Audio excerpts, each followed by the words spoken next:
for some reason, I just decided that I think one of my friends was an avid reader, and I was like, well, I want to be an avid reader too. And then at that point, I learned to read.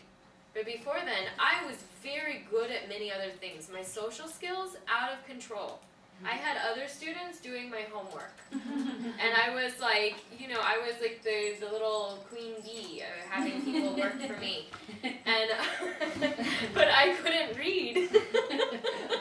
And then my situation changed, and I saw value in it. And then, like, in 1 year, I went from, like, not being able to pass a reading test to, like, being proficient in a high school level of reading. But it was, I think it's a combination of what you said, in that sometimes when we're not tested in the right way, or we're not stimulated in the right way. And I think that's why these sorts of programs and these adaptions are going to be helpful, because it's like what we had watched with Salman Khan. This is another one you might want to look at, Khan Academy. And what he was saying when he talked about flipping the classroom and changing it so that you watch the lectures online and then you practice in the classroom. And what they were seeing is that students who were originally, like, if you have a graph and the gifted students go like this, and then everybody else goes like this, students that were on this line eventually also went there, but it took them longer. And it took them more interaction with the material, more possible failures, more work, but then they were also there. And what they found is that in the end, it all equaled, like it all evened out. So what we reward in school is students who immediately grab the information and we're like, oh, they're talented. But it doesn't mean the students that are at that level who are just taking longer developmentally to get the information, they're also going to be there. They just need time. It's even worse. Lots of those so-called talented students who were considered the best ones at school and then later on at university, they left science, they left all the areas where we're supposed to be involved. Well, what happens, and what they've shown through research, is what happens with students that are talented. Sometimes, this is not all the time, but they have in their mind that they're like really, really high, and that they're like geniuses or this or that, and then they stop working because they expect it to always come easy. But the students that took longer and had to work harder and longer and more, they have a work ethic that allows them to fail and fail and fail, but keep trying. And then I think, I don't want to say that they end up like better off, but they end up at a place where they understand that if something happens and it doesn't succeed immediately, they just keep trying, and if they believe in it, eventually they will reach it. But we lose a lot of kids when we label them because they end up, on that curve, the first part of the curve, we lose a lot of kids because we create this identity for them that says, oh, you're gifted, you're so good, you're da-da-da-da. And when they plateau and they're no longer feeling gifted, what happens? They go, oh, they're like crushed, In terms of the country, where I presume there's nothing much casual, nothing was ever expected of those people. Oh, I see what you mean. So like, what I understand you to be saying is like maybe in the U.S., it's okay to be one of those people because eventually, like, you're allowed to fight for going further, but in maybe other countries, like where if you're one of these people, you're discouraged enough that you don't go places? Is that what you mean? My suggestion is that I'm just trying to summarize what you said, and that sounds to me like whenever a country expects something of you, it doesn't matter how you achieve your goals, you still achieve it. And there's a difference between achieving and achieving. So basically nothing was expected of those kids from the very beginning. The country can be observed as one extremely very smart man. Because it knows everything about you because it creates you. Well, in a way. And then as a result, nothing was ever achieved. I guess nothing was ever achieved. Nothing was expected of that person. That's my suggestion. You mean the smart one, like the one who was labeled smart. So-called labeled smart, like you said. Yeah, I mean sometimes they do actually go on to do great things and save the world, but and they're still capable too. But yeah. the thing is that they're not involved in nothing. I still remember the time when the Soviet Union crashed. Lots of those people, they just left the areas they were involved to. And well, since then, they still, even though they're still capable to do great in science and other areas, they still, well, they're out of it. Oh, but they felt they had mission. They felt that they had their own mission. And it doesn't matter whether it was a war or peacetime, they immigrated somewhere and continued. So what we're also talking about is the intrinsic motivation, right, of people. What is it that keeps you engaged in the work that you've chosen for yourself, or that has been chosen for you? Some people don't have a choice, right? Like, parents sometimes say, you will be a doctor, you will be a lawyer. But to me, that thing about slow starters that you mentioned makes perfect sense. Perfect sense. Would you consider yourself as a successful person? In my field, yeah. And would you consider yourself as a slow starter? Absolutely. Said, I mean, obviously. Yeah. Because I didn't read, I even didn't pass one grade. Bet you didn't know that about me. I had to repeat the same grade because I just was not interested in reading. Yeah. But now one would never know it because I read at least a book a week. No. I just use my time on the metro.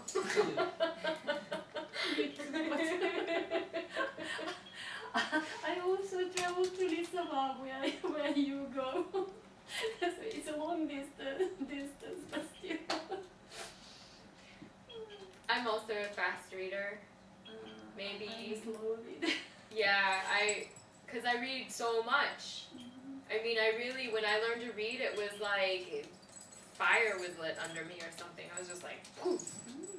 So, I mean, that's just my habit, though. I enjoy reading. I enjoy the visualization of the story, whatever. Anyway, so we should probably end, but I want to thank you for your attention and the discussion, and I hope that, again, the point of showing this video was to get us thinking about possibilities for the future, also maybe thinking about what we can do as teachers to prepare ourselves for some of the possible changes or to guide the changes, right?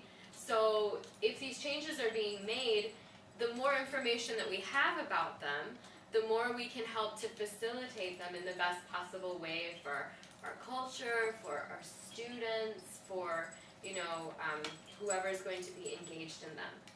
So that's kind of why I wanted to show it, because I find it very exciting but very scary. Please don't forget that we have our certificate ceremony on next Friday. Not this Friday, but the next one. Not this Friday, the next one, the 27th. And it's at 4 p.m. on the, let's see, at 1 p.m. if you want to come, I'll be working with a group of teachers from a school, and we'll be talking about classroom interactions. So you've probably all seen that presentation, but if you wanted to see it again, you are welcome. And then this Thursday we have a movie, and Friday at 4. 4. I have a little discussion group on, what is it called? Development for Success. We're just going to be talking about goal setting and stuff like that. About slow starters. Yes, exactly. How to overcome your slow starts. How to develop your success. Yeah, how to make your slow starts work for you. Yeah, absolutely. Okay, so thank you all for your attention. I hope to see the two newcomers again. Have a good night. Dear friends, one moment of your second. attention. Tomorrow, if you're interested, you can visit a great concert really good. in a teacher's house, Howard Gospel Choir. So if you like The guy. by American Embassy, What's his name from yesterday? The one who left. I see. Okay, thank you. Maybe we should, Keep it. yeah, keep it. Okay, you can just show it. Okay. Yeah.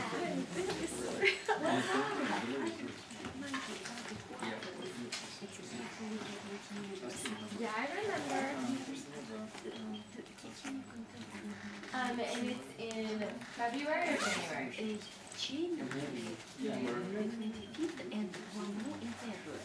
Okay, so February is possible, January is not. I just found out, and my list this week is to inform everybody. I have to go to a mid-year conference for all the fellows. So we were required by the VLO to go to Budapest from the 22nd of January until the 2nd of February. I'm excited, but unfortunately I won't be able to. It's even better if you come in February because it will be a bigger conference. We are more interested in you at that conference. Yeah, I think that that's probably possible. I'm still looking at my schedule for February, and that's why you're not hearing back from me yet. But you're still in my mind. Now, do you know somebody named Sergey? He also works at Polytech, and he also invited me, and for the same day, but I don't know February or in February, on the 17th. 17th. Isn't that the same day? I don't remember the exact date. I thought it was the same day, yeah. I don't remember. Probably. Shall I write it to you? No, I have it online. You sent it. You sent the online application. I have it. I can just double check, but I just want to make sure that time doesn't overlap. Remember if that application form was for February or for January. I think it was for January. It may have been for both. For both. I think for both. I think for one.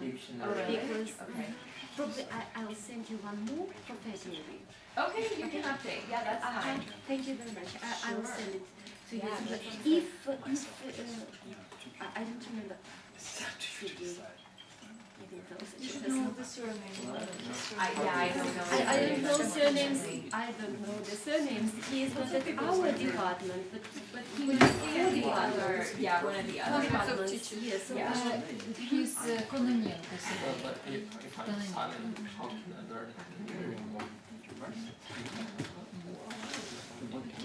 If that's the yeah, same resend event, it and it's good. it's okay. Yeah, that's Okay, Well, so if I it just is the sent same you the event, first we one. can maybe do different times. If it is the same event, then we are asking you about the same thing to present. But they're different topics, so maybe we can do it at different times. Do you see what I mean? First of all, Next week, remember. Why don't you just send me the form and then we'll figure out if it's the same. Thank you. Yeah. I have not forgotten, don't worry. thank you. Uh-huh.